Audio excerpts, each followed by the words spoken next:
বন্ধুরা, একটি খুব গুরুত্বপূর্ণ খবরে নজর রাখবো। ভাতা বাড়ল এসএসকে এমএসকে শিক্ষকদের। একটু বিস্তারিত জেনে নেব। এই খবরটা আজকে প্রথম শ্রেণীর সমস্ত প্রায় দৈনিকে প্রকাশিত হয়েছে। আমি এই মুহূর্তে আনন্দবাজার এবং প্রতিদিন পেপার দুটো বেছে নিয়েছি। তাতে কি খবর আছে একটু বিস্তারিত আপনাদের জানাচ্ছি। শিশু শিক্ষা কেন্দ্র এসএসকে এবং মাধ্যমিক শিক্ষা কেন্দ্র এমএসকের শিক্ষকদের ভাতা 3% বৃদ্ধি পেল। মঙ্গলবার একটি বিজ্ঞপ্তি জারি করে জানিয়েছে শিক্ষা দপ্তর।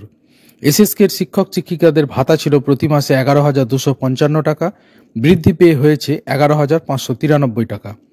এসএসকের মুখ্য শিক্ষক শিক্ষিকাদের ভাতা ছিল 11,638 টাকা, তাদের ভাতা বৃদ্ধি পেয়ে হয়েছে 11,987 টাকা। এমএসকের শিক্ষকদের ভাতা ছিল 14,632 টাকা, তাদের ভাতা বৃদ্ধি পেয়ে হয়েছে 15,071 টাকা। এমএসকের মুখ্য শিক্ষকদের ভাতা ছিল 15,758 টাকা, তা বেড়ে হয়েছে 16,231 টাকা। 1 ফেব্রুয়ারি থেকে এই ভাতা কার্যকর হবে বলে বিজ্ঞপ্তিতে বলা হয়েছে। বাম আমলে এসএসকে এমএসকে তৈরি হয়েছিল, অর্থাৎ মাধ্যমিক শিক্ষা কেন্দ্র এবং শিশু শিক্ষা কেন্দ্র তৈরি হয়েছিল মূলত গ্রামাঞ্চলে। যেসব গ্রামে 3 কিলোমিটারের মধ্যে প্রাথমিক বা উচ্চ প্রাথমিক স্কুল নেই, সেই সব গ্রামের স্কুল ছুট পড়ুয়াদের আটকাতে প্রাথমিক স্কুল এবং উচ্চ প্রাথমিক স্কুলের সমান্তরাল শিশু শিক্ষা কেন্দ্র এবং মাধ্যমিক শিক্ষা কেন্দ্র গড়ে উঠেছিল। এমএসকেতে চতুর্থ শ্রেণী পর্যন্ত এসএসকেতে চতুর্থ শ্রেণী পর্যন্ত, এমএসকেতে অষ্টম শ্রেণী পর্যন্ত পড়ানো হয়। আগে এই এসএসকে এবং এমএসকে পঞ্চায়েত দপ্তরের অধীনে ছিল। পরবর্তীকালে এটি পঞ্চায়েত দপ্তর থেকে শিক্ষা দপ্তরের অধীনে কিন্তু নিয়ে আসে রাজ্য সরকার। এসএসকে এমএসকে শিক্ষকদের অভিযোগ, তাদের ভাতা এখন বছরে 3% বাড়লেও সব মিলিয়ে মাসিক ভাতা কিন্তু খুব কম হয়েছে। তারা এখনও কিন্তু অখুশি। এই ভাতা বৃদ্ধি করে কমপক্ষে 26,000 টাকা করার দাবি জানিয়েছেন তারা, এবং শিক্ষা দপ্তরে ইতিমধ্যেই তারা চিঠি দিয়েছেন বলে জানা যাচ্ছে।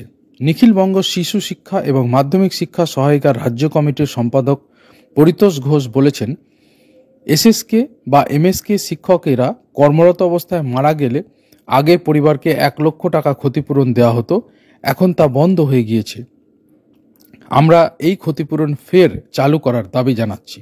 অর্থাৎ দেখা যাচ্ছে যে ভাতা বেড়েছে এসএসকে এবং এমএসকে শিক্ষকদের মাধ্যমিক শিক্ষা কেন্দ্র এবং শিশু শিক্ষা কেন্দ্রে, তাতে তারা কিন্তু যে অখুশি তা কিন্তু এই প্রতিবেদন থেকে আমরা জানতে পারছি। এবং তাদের দাবি অন্তত 26,000 টাকা মাসে ভাতা কিন্তু তাদের দেওয়া হোক, এই দাবি কিন্তু তারা রাখছেন।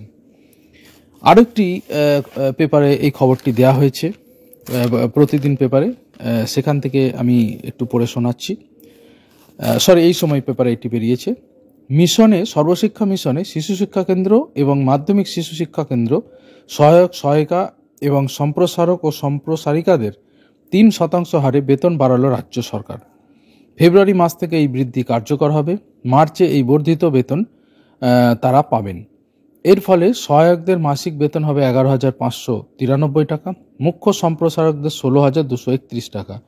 রাজ্যে বর্তমানে শিশু শিক্ষা কেন্দ্র ও মাধ্যমিক শিক্ষা কেন্দ্রগুলিতে প্রায় 10,000 সহায়ক সহায়িকা ও সম্প্রসারক সম্প্রসারিকা আছেন। 2001-এ সর্বশিক্ষা অভিযান প্রকল্পের সূচনা করে কেন্দ্র।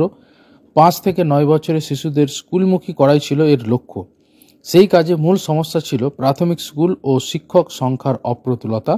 তাই 9 বছর পর্যন্ত শিশুদের জন্য শিশু শিক্ষা কেন্দ্র এবং তারপর 14 বছর পর্যন্ত চালু হয় মাধ্যমিক শিক্ষা কেন্দ্র। সম্প্রসারকরাই কেন্দ্রগুলি পরিচালনা করেন। আগে এই প্রকল্প পঞ্চায়েত দপ্তরের অধীনে থাকলেও তা এখন শিক্ষা দপ্তরের অধীনে। এই সময় পেপারে এখানে বলা হয়েছে যে সমাজ কল্যাণ দপ্তরের অধীনে ছিল, আসলে এটি হয়তো আমার মনে হয় একটু ভুল ছাপা হয়েছে। আগে এটা পঞ্চায়েত দপ্তরের অধীনেই ছিল এবং এখন কিন্তু সেটি শিক্ষা দপ্তরের অধীনে চলে এসেছে, সেটি রাজ্য সরকার শিক্ষা দপ্তরের অধীনে এনেছেন। যাই হোক, প্রতিবেদন দেখে আমার নিজের যেটা মনে হয়, বর্তমানেও এই খবরটা দেওয়া হয়েছে এবং প্রতিদিন পেপারও এই খবরটা দেওয়া হয়েছে এবং ইংরেজি দৈনিকেও দ্য টেলিগ্রাফেও কিন্তু এই খবরটি রয়েছে। কিন্তু আমার নিজস্ব বক্তব্য যদি আমি জানাতে চাই তাহলে বলবো যে এই বেতন বৃদ্ধি কিন্তু খুবই সামান্য। মানে বর্তমান দ্রব্যমূল্যের বাজারে আজ থেকে 5-7 বছরের মধ্যে আপনারা যদি দেখেন, সোনার দাম প্রায় ডবলের থেকে বেশি হয়ে গেছে। 2019-20 সালে যেখানে সোনার 10 গ্রাম সোনার 2019-20 সালে যেখানে 10 গ্রাম সোনার দাম ছিল 33 থেকে 35 হাজার টাকা, সেখানে আজকে 2025-এ দাঁড়িয়ে সেটি 75 হাজার ছাড়িয়ে যাচ্ছে, 74-75 হাজার ছাড়িয়ে যাচ্ছে, কখনো কখনো আরও বেড়ে যাচ্ছে, হয়তো একটু কমছে। তো অর্থাৎ ডবলের থেকে বেশি হয়ে গিয়েছে 2019-এ। যদি আপনি সমস্ত জিনিসপত্রের দাম দেখেন, শুধু তাই নয়, মানে সোনার মুদ্রা দাম দিয়ে আমি দ্রব্যমূল্যটা একটু বোঝানোর চেষ্টা করলাম। হয়তো অন্যান্য জিনিসের দাম এতটা বাড়েনি, কিন্তু দ্রব্যমূল্য বৃদ্ধি হয়েছে মারাত্মকভাবে। এবং যেহেতু এই কাজ করেই তারা তাদের সংসার জীবিকা নির্বাহ করেন, কেননা এই কাজ করতে তাদের সময়টা ব্যয় করতে হচ্ছে। এবং সরকারেরও অবশ্যই একটা দায়বদ্ধতা রয়েছে যে যারা সার্ভিস দিচ্ছেন সেই সার্ভিসের একটা ন্যূনতম, নিশ্চয়ই গভর্নমেন্ট সার্ভিস এটা নয়, গভর্নমেন্ট সার্ভিসের মতো ডিএ থেকে আরম্ভ করে সমস্ত বেনিফিট তারা পাবেন না, পাওয়ার অধিকারীও নন, কিন্তু একটা সম্মানজনক অন্তত যেটা দাবি তাদের পক্ষ থেকে করা হয়েছে, দেখলাম আনন্দবাজারে সেটা দেওয়া হয়েছে যে 26 হাজার টাকা তারা দাবি করছেন, তার কাছাকাছি একটা স্কেলও যদি দেওয়া হতো তাহলে সেটা বোধহয় ভালো হতো। আশা করি তারা ইতিমধ্যেই তারা শিক্ষা দপ্তরে চিঠি দিয়েছেন, আশা করি এই ব্যাপারে উদ্যোগ নেওয়া হবে, এই আশা কিন্তু করাই যায়। যাই হোক, এই ধরনের খবর জানতে আপনারা অবশ্যই, যারা এখনও চ্যানেলটা সাবস্ক্রাইব করেননি, চ্যানেল সাবস্ক্রাইব করে নিন, বেল আইকন প্রেস করে দিন, যাতে গুরুত্বপূর্ণ খবরের নোটিফিকেশন আপনারা পান।